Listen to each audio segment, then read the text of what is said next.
السلام عليكم ورحمة الله وبركاته. Hello, everybody, and let's start with a new chapter today called as Soil Erosion and Conservation. In this chapter, we will be talking about what exactly is soil erosion, what are the different ways in which soil gets eroded, and how exactly we can conserve soil and prevent soil erosion. The upper layer of earth is made up of soil, and soil is so important that it provides minerals for plants to grow. Now, when you see what soil is made up of, we see that it is made up of very small particles of broken down rocks, dead and decaying plants and animals, water, and air. So, these are the components of soil. Apart from all of these, soil even has very tiny living things called as bacteria. So we have to remember soil is not just one thing, but it is made up of so many things. It's made up of small particles of broken down rocks, it's made up of dead and decaying plant and animal matter, it is made up of water, air. Apart from that, it also has tiny living things called as bacteria. So all this is present in soil. Now we know that soil is very important for us. Let us see how exactly we depend on soil. Now, if you talk about the importance of soil, first let's talk about how soil is important to plants. If you see plants, soil provides nutrition to plants. This nutrition is going to help the plant grow and make food. In turn, we are depending on this plant food that the plant is making. Now, if you see animals, how they are benefited from soil, firstly, they find shelter in soil. If you see examples of animals that live in the soil, you know the examples such as rabbits, ants live in soil and earthworm lives in soil. So, these are examples of animals which find their shelter in soil. Apart from this, we also get products required for building our house from the soil. Like, for example, sand, you have bricks, all this is made up of soil, which is got from the earth. So, you see how important soil is. Now, let us talk about how exactly soil is formed.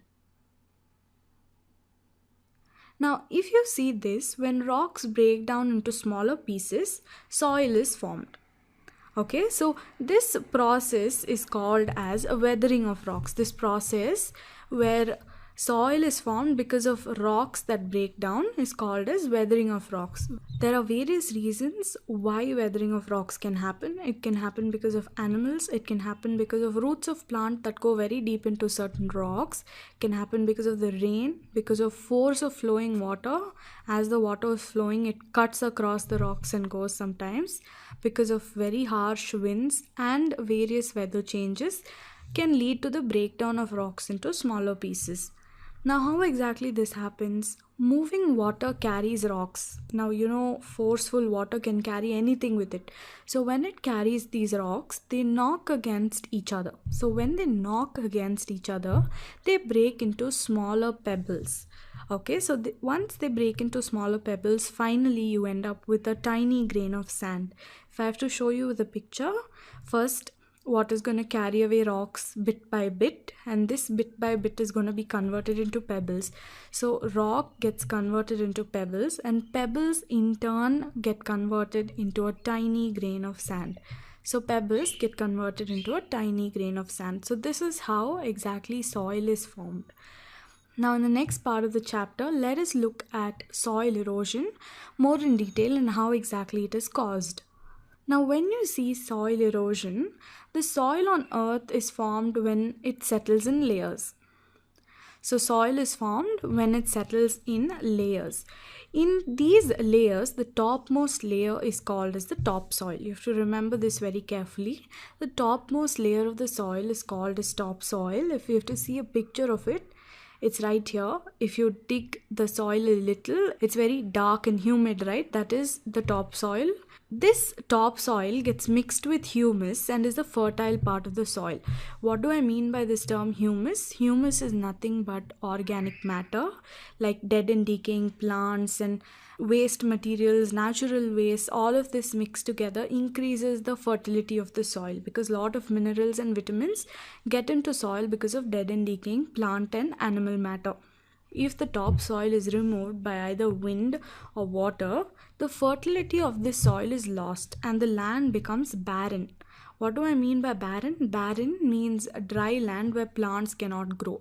So if this topsoil is removed by the wind or water, the fertility of the soil is lost and the land will become barren. Once it becomes barren, it is unfit for farming. You can't grow anything on a barren land. Therefore, the definition of soil erosion is the removal of topsoil by wind or water is known as soil erosion. Okay, so this would be the definition of soil erosion.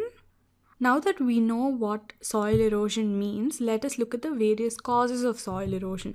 So under various causes of soil erosion, we will be studying about erosion by water, we'll be studying erosion by wind, and lastly we'll be seeing erosion due to human activities. The first one is erosion by water. As rainwater flows on land, it takes a part of soil with it.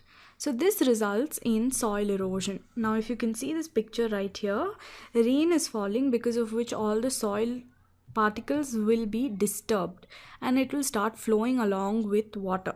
Now, soil erosion by water is greater in hilly areas. You know that in hill, when water is flowing downwards, it gains speed. So as it's gaining speed, it will pull more and more sand with it. So soil erosion, as we see it, is greater in a hilly region.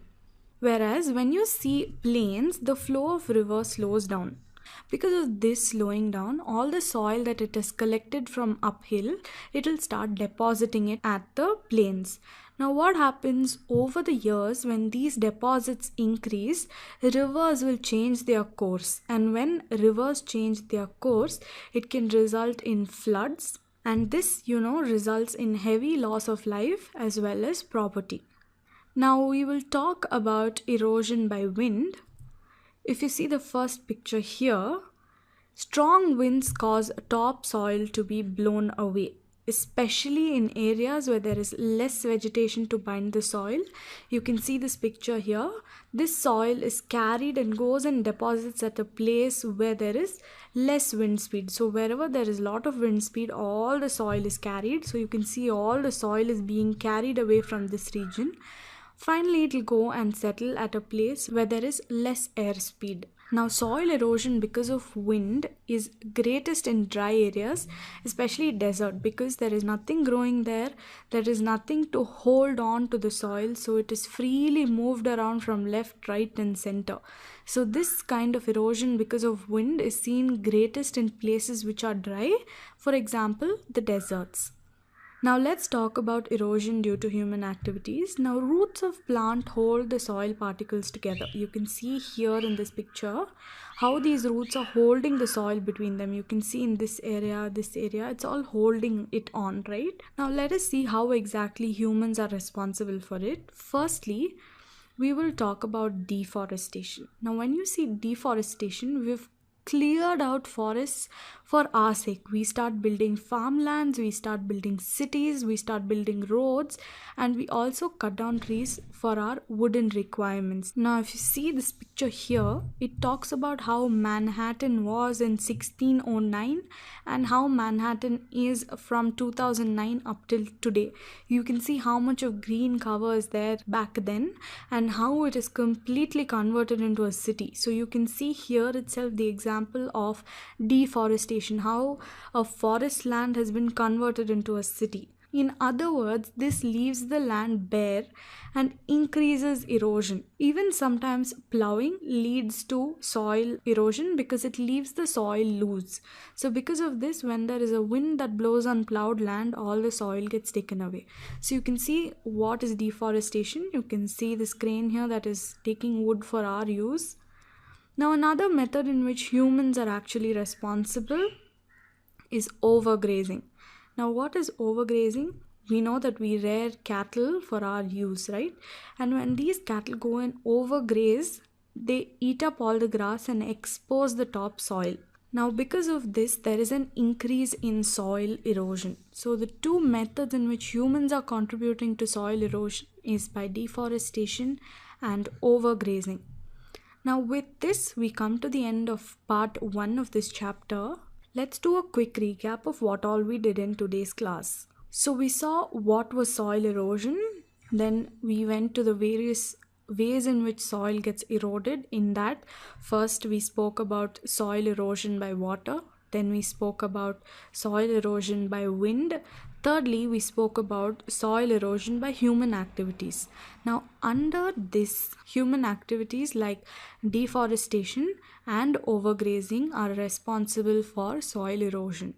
So, with this, we come to the end of part 1 of soil erosion. In the next part, we will discuss how we can conserve soil. So, if you have any doubts in this part, please get back to us and we will surely answer all your doubts. Thank you. Jazakallahu khairah.